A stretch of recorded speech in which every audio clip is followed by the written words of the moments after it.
Coach Prime said he was hurt by reports that said his son Shedeur was unprepared during the pre-draft meetings with NFL teams, but he also isn't buying the validity of them either. When you sit up there and say something like he went into the meetings unprepared, like, dude, Shedeur Sanders, and you're going to tell me he was unprepared? You're going to tell me he had on headphones? Anybody that knows my son understand he's professional. I knew they were shucking and jiving when they said it. He probably had the headphones around his neck. Yeah. And they talking about he had them on. Yeah. I bet you that's what they did. Absolutely. Just said, you know what, guys? On our draft board, we didn't have him rated that high.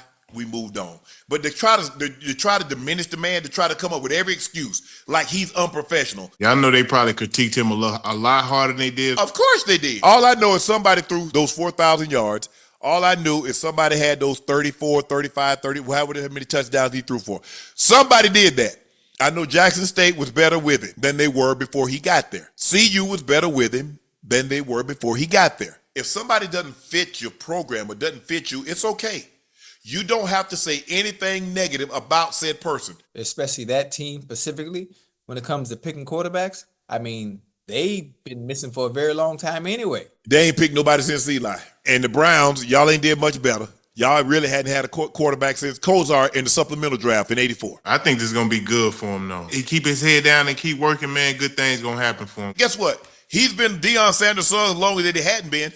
He hadn't been anything but that. So the criticism has always been there.